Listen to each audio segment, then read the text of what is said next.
today we have with us one of my really former great friends, Tom Bolsch, who owns and operates Saddle River Range over there on 1488, right? Yes, sir. In beautiful downtown Magnolia. Technically, it's Conroe, but Is I it? would say it's more Magnolia. And how long you had that place?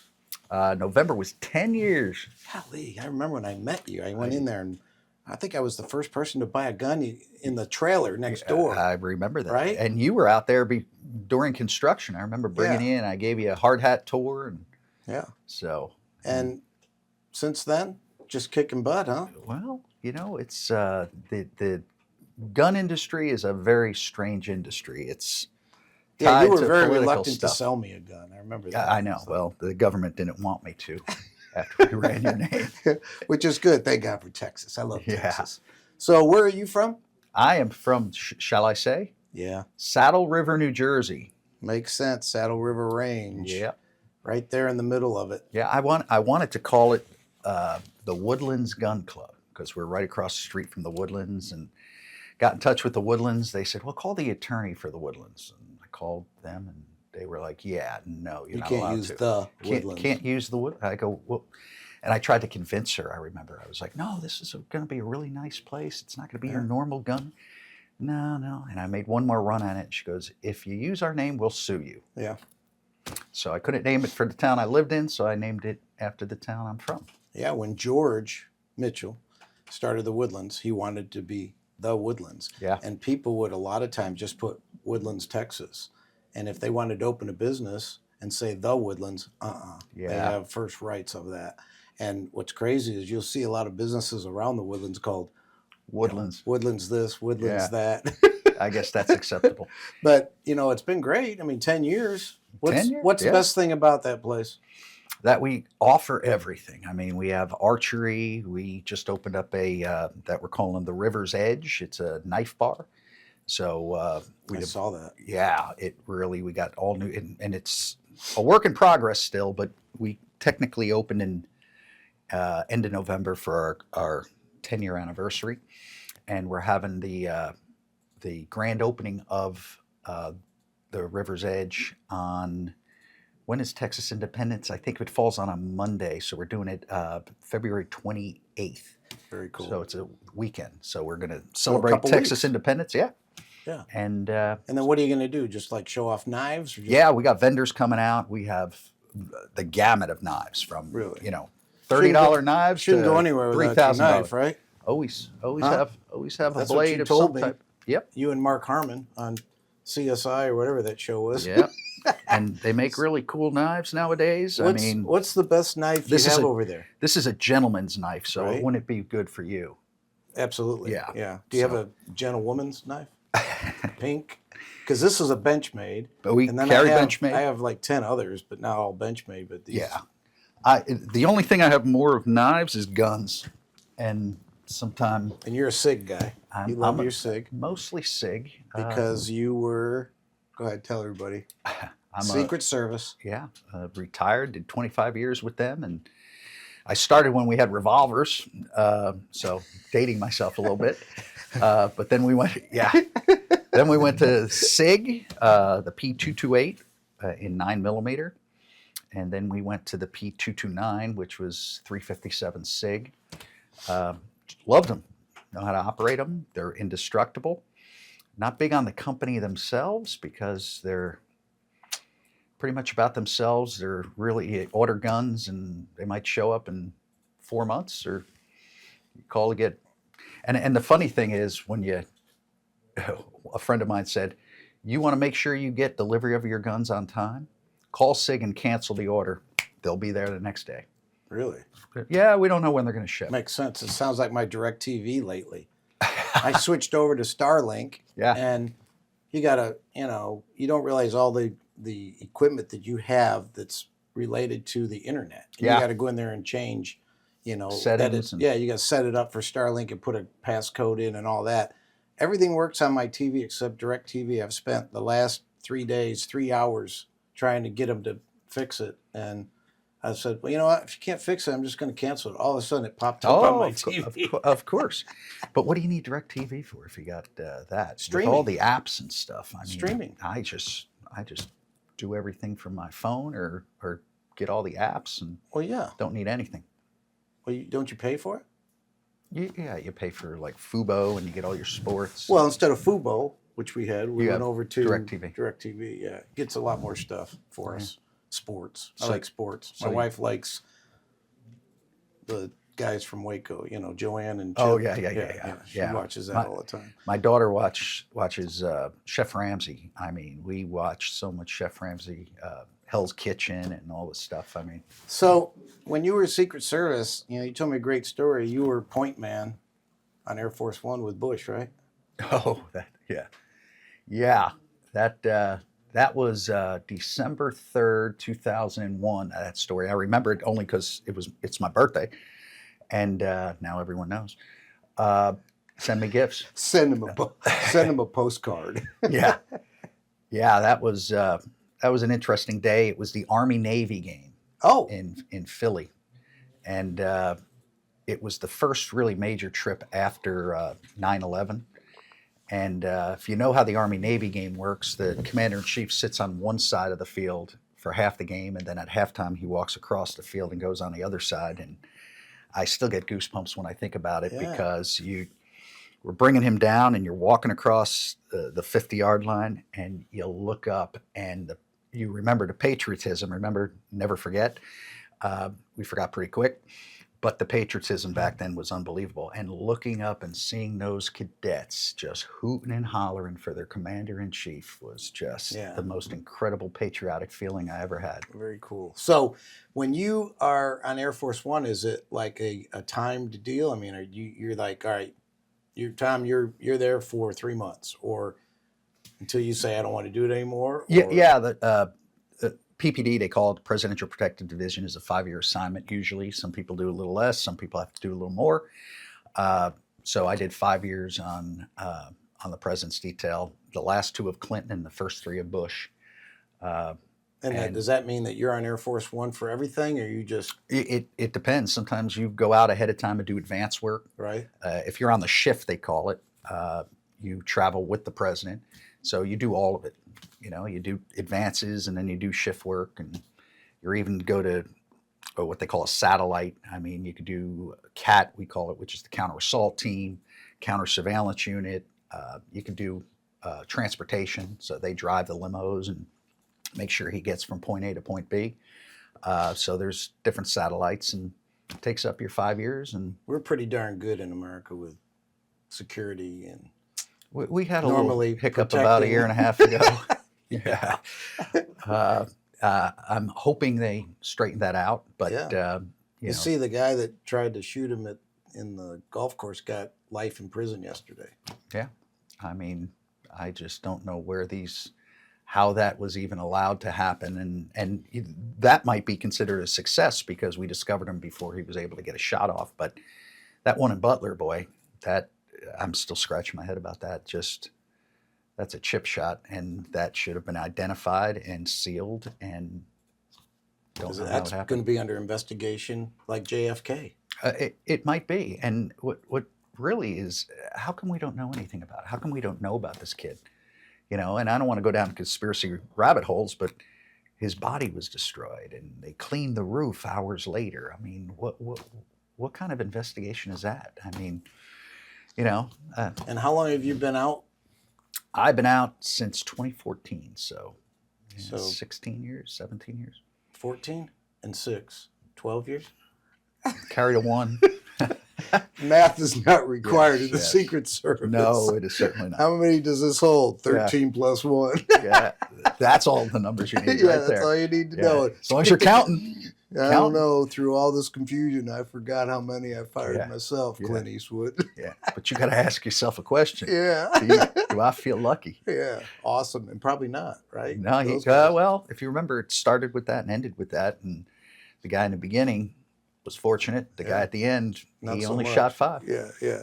So, did you have to retire after 25 years? Because I have a really good friend that's Homeland Security. He said at like age 56 or something. They 57, yeah. They have to It's retire. yeah. And he's actually been hired back because they were so low. Yeah, they're doing that. They're waiving all that stuff, Yeah. especially with ICE and some of the other immigration enforcement people. They're hiring our people back. They even set up a program where you can go back as a rehired annuity, where you still get your retirement, but then they pay you for your hourly. Where I don't know, they it's get a very signing confusing. bonus. You got a signing bonus. They are throwing money at it. Yeah. They don't have enough people, and I get it. I mean, it probably all started with this defund the police thing, and police are bad, and it's bad. And there's a lot of disrespect since I grew up. oh boy, I mean, if a cop said something to me, yes and sir, you didn't do yes, what they ma'am. said, and I know a lot of people think, well, cops are bad, but I think like any industry, real estate industry, maybe Secret Service, I don't know, gun owners, whatever, there's that one guy or girl out of the 100 that make the other 99 look bad. But most of them are good people. Absolutely, and they're trying to do the right thing. And yeah, and it might be a very small percentage that are in it for a different reason, and they usually, step on their crank and get caught, and then they realize they're not such good people, and they're out. But then the press runs with it that they label everyone bad. Yeah, the press, Well, that could be a whole podcast. Did you ever, were you ever involved in like a really face-to-face conflict with keeping people off of the president?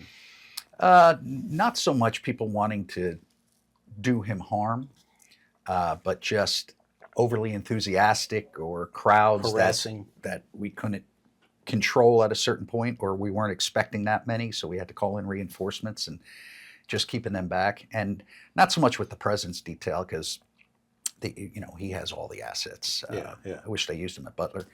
But he has all the assets. But like on a campaign, I mean, I was on Bob Dole's campaign, the whole campaign for over a year, and then I was on Barack Obama's first campaign, and your resources are limited in what you get. So when you think you're going to have 5,000 people at a rally and 20,000 show up, you just got to make do. Yeah. So did you decide you wanted to be a Secret Service guy, or did you go into the military and then have that option, or how did you end up? Yeah, no, I was in college and I was a business management major, and I was like, I'm not digging this. I want to do something exciting. I mean, if you start your own business, but you got to work your way up the ranks before you get into the upper echelon of business, I guess. But and I'm a big history buff. I love history, and I'm like, well, what can I do with that? I could teach history, and I just started applying to different agencies: Secret Service, FBI, even the CIA,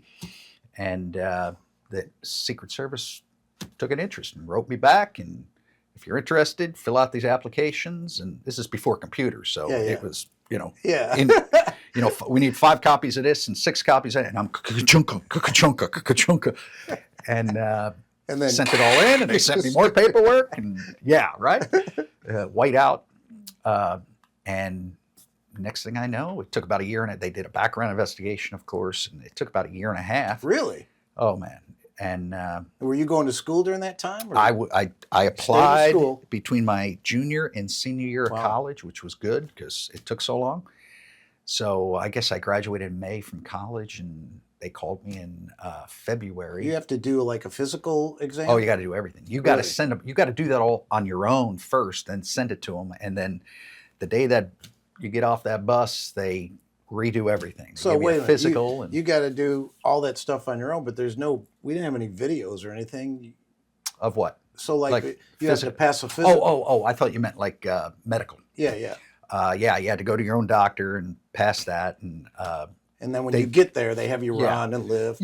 They tell you what the standards are, and I was always pretty good shape. So you've lost like 75 pounds. Yeah, I kind of got out of shape. You could probably do it now, huh? I don't know. Probably. You don't think you could hang with those guys?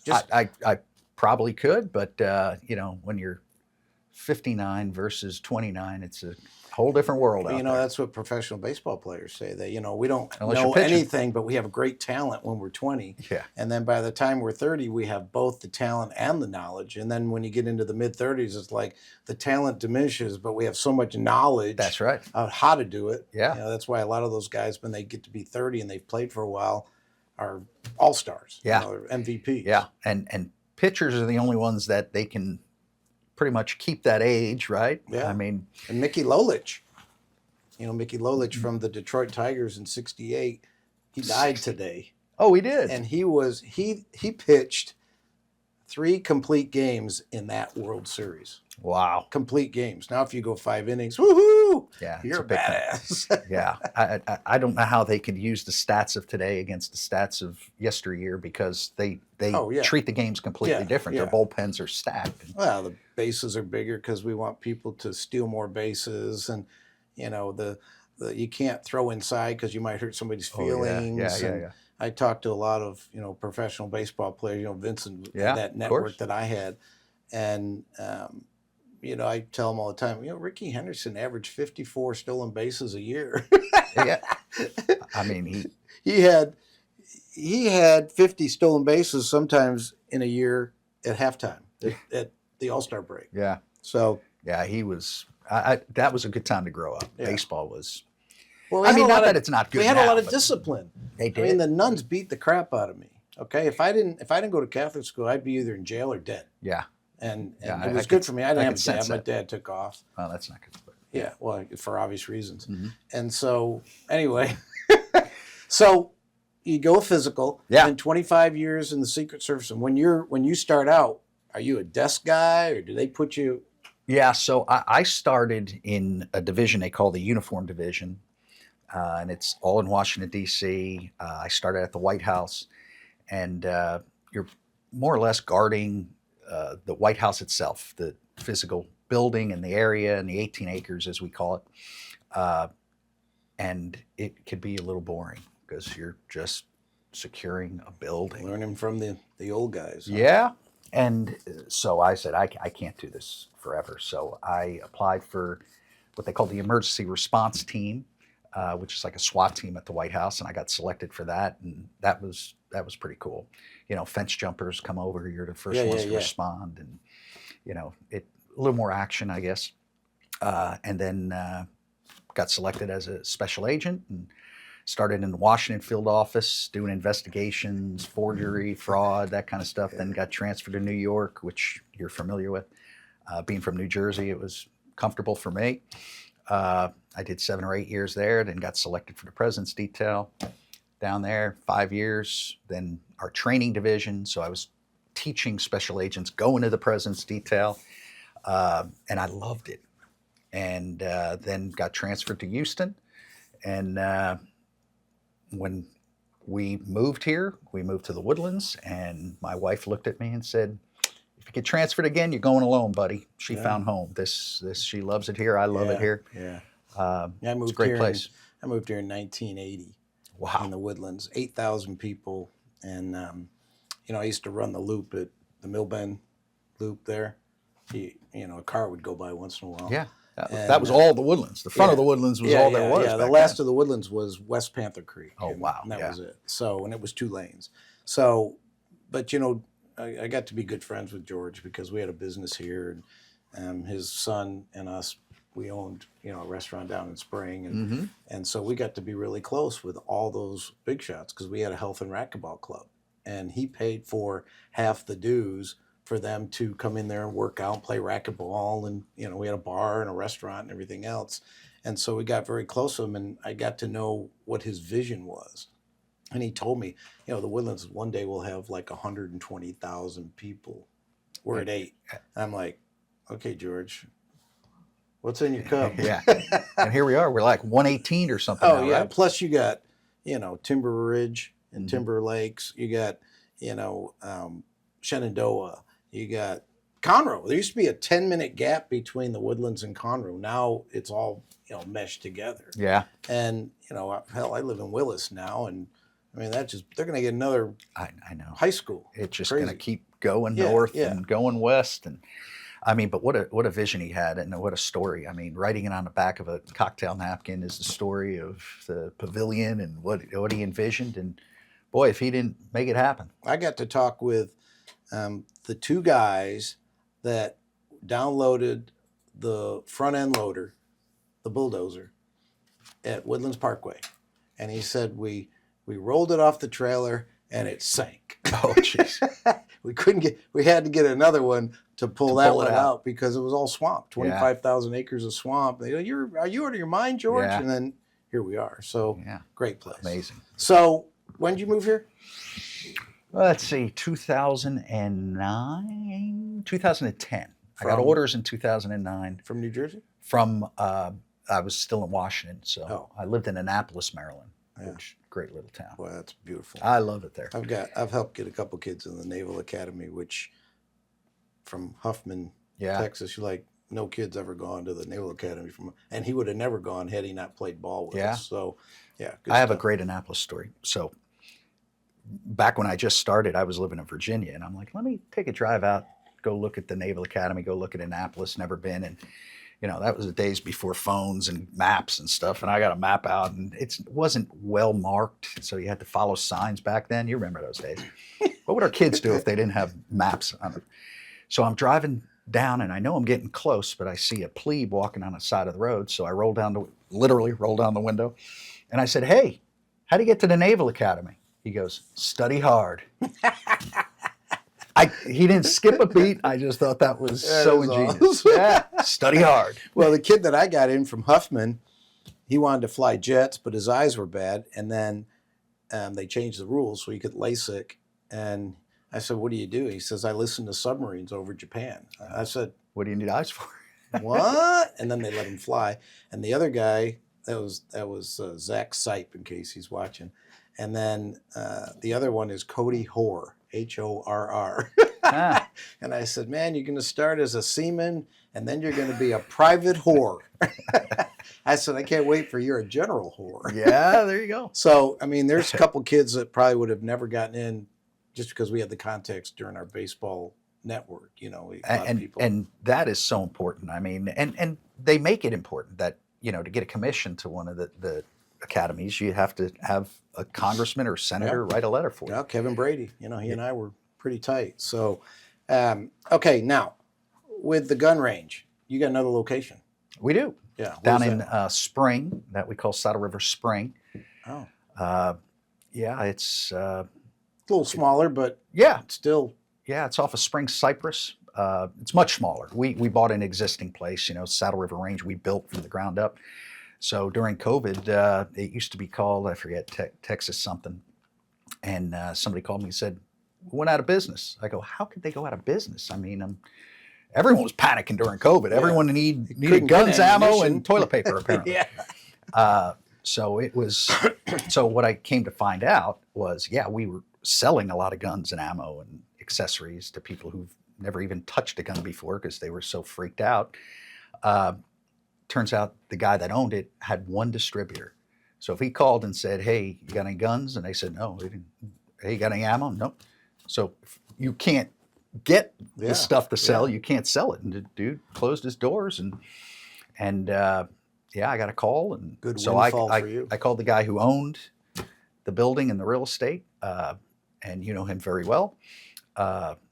And I'm the one who told him that the guy closed his doors. He goes, what are you talking about? I go, he closed his doors. And he goes, that can't be. So he goes, I'll call you right back. And he calls me back. He goes, sure as hell. The dude just, he goes, and I don't know why. He goes, you pretty much made me whole. I mean, he's up to date with his payments. I go, I have no idea. So he goes, I'll call you back. I'm going to foreclose. And he called me back in a couple days, and There you are. I bought it. Yeah, that's going good too.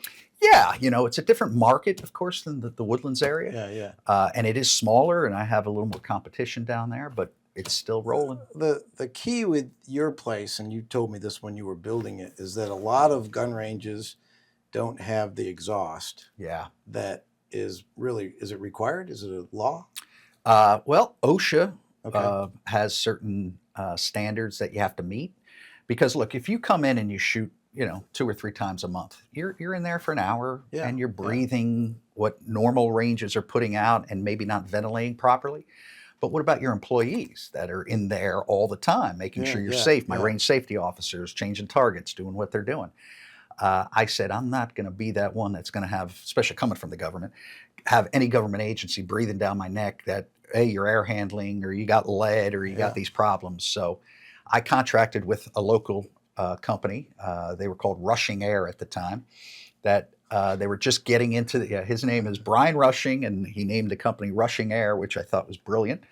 But I call him the nutty professor because he invented this system that it's 100% fresh air. And when I would tell people in the industry, yeah, I'm going to put a 100% fresh air system, and they're like, in Houston, Texas, yeah, you're not. Because what that means is you're not traditional air conditioning system where you're recycling air. We bring the air in, we air condition it, we send it downrange, and we never use it again. And that's the healthiest way, because any of those potential contaminants coming out of your gun, they leave the building, and we filter it when it leaves the building, but they never breathe them again. And that was an expensive. It was almost $1 million just for the air handler. Jeez. But guess what? We test it regularly. We don't I've even been have in there. trace levels of lead. That doesn't bother me at all. You've been shooting elsewhere, buddy. So Nice. yeah. So are you going to add any more? I don't know. I mean, you're old I would now. love to. I'm old now. You got your kids graduating and going to college. That is it. Which is good. Maybe you'll have more time. Maybe I will. I got one more in the house, and then I'm done. And I'll answer your question this way. Yeah. I think more of an exit strategy than an expansion plan right now. Gotcha. But I'm still, I've committed to another 5 years or so in But my to mind. make a business like that profitable, that's a challenge. Oh boy. And everyone knew that. And, my father ran a business for 35 years, and I worked for him for years. And, I went to school for business, and I got a degree in business. And you could set yourself up the way you want to say, and read all the books and talk to the people in the industry and do all the right things. But once you open up those doors and throw on those lights, things hit you at 1,000,000 miles an hour. Good luck. That's it. That's it. Right? It's kind of like those parenting books. Yeah. They tell you how to parent your kids, They Yeah. probably don't have any kids. I have 3 kids, and they're all same DNA. They're all 3 different. I'm like, okay, well, those books. That's it. It's the school of hard knocks, boy. Yeah. And you just got to learn from your mistakes, because you don't want to make the same mistakes more than once. Okay, so you have some different memberships. You have like a basic membership, and then you have the Crockett Room. Yeah. Right. So what's everything in between? Yeah. So we have all different levels, and we're very veteran and law enforcement and community and first responder strong. So we have a very inexpensive, it's basically a discounted silver membership. So silver used to be our baseline, and we said, why don't we give something back to the veterans? So it's a fraction of the cost of that. But guess what? When we do the numbers, we find out the veterans and the first responders are our biggest customers. Yeah. Yeah. So we want them in the store for many reasons. We want to give back to the people who helped us, right? But I just think of it a way of giving back, and it's a very small thing I could do on my part, but they acknowledge that by being customers of mine. So I love it. So this is a full out play. You got the guns, ammo, obviously, archery, knives. You used to have a restaurant in there? You don't have the I restaurant don't anymore? have the cafe anymore. You have a gunsmith. We have a gunsmith. We have 2 gunsmiths. So we're pretty much full service on everything. The big thing now is suppressors and short barrel rifles, because they took the tax stamp off of them this past January. Yeah. But the hassle is still there. They got to take that off the class 3 list, because it's ridiculous. It's a 1930 something law that they put it on the NFA list, because everyone's thinking mobsters and Al Capone back in the 30s and suppressors. How you doing? Yeah. Well, you know that. I think I'm more Italian than you, Vinny. Are you 100? Is that possible? Are you 100? Yeah. Oh, yeah. Okay. All right. You got I think. You got my little percentage. Vinny, hey, how you doing? Hey, forget about it. So. Suppressors and short barrel rifles are the big thing now. What's the number one caliber? 9? 9. Now, everyone went back to 9. Yeah. Like I was mentioning earlier, what we carried, we had a 9, but if you remember the Miami shooting that the FBI got into in the late 80s, where they shot the guy I don't know how many times and he didn't go down, and they had to go and get ARs from a sporting goods store to fight these guys off, and there was only two of them. It was just a debacle, but what they realized was the 9mm ammo just wasn't cutting it.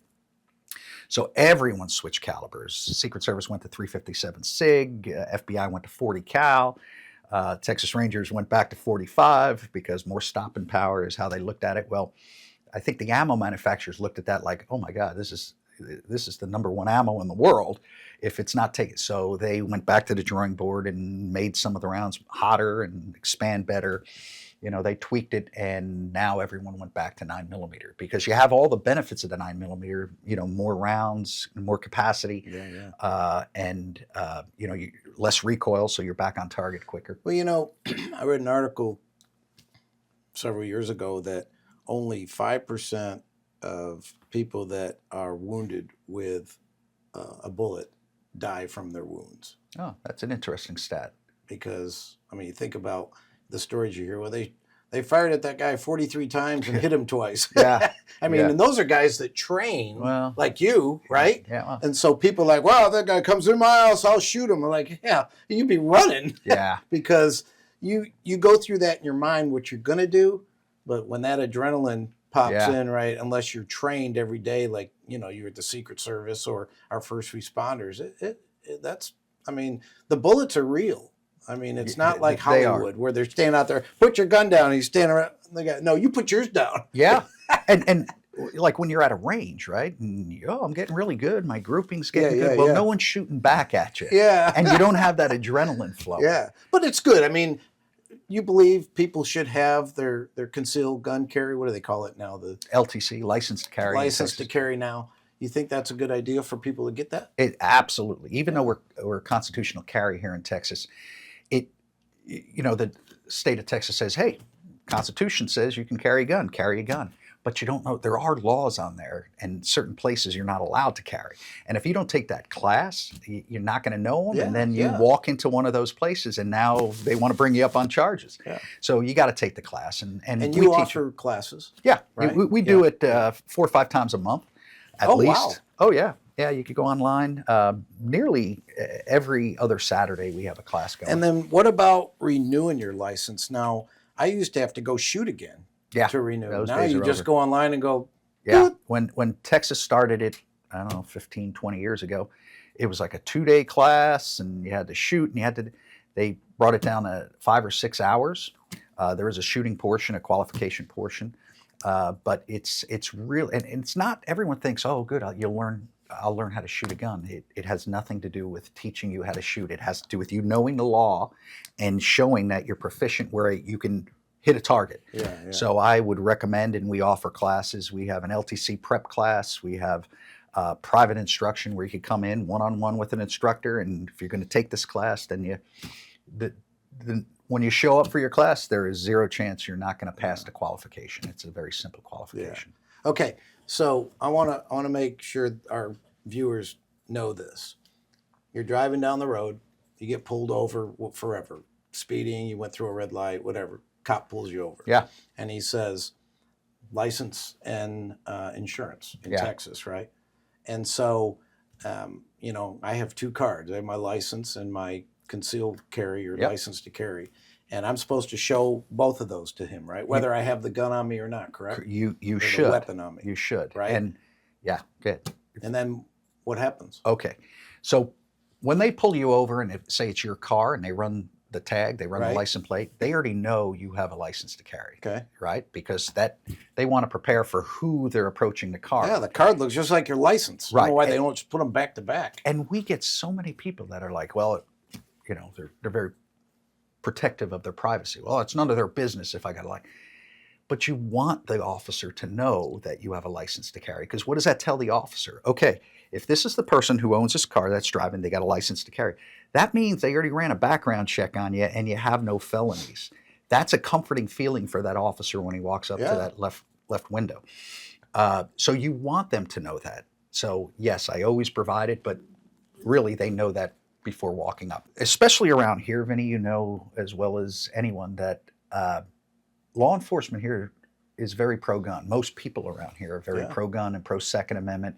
So they might even give you advice. Hey, what are you carrying? I mean, it breaks the ice too in the conversation. Not that you're going to get off a ticket, but Are you sure you want to give me a ticket? right. No, and never pull it out, of course.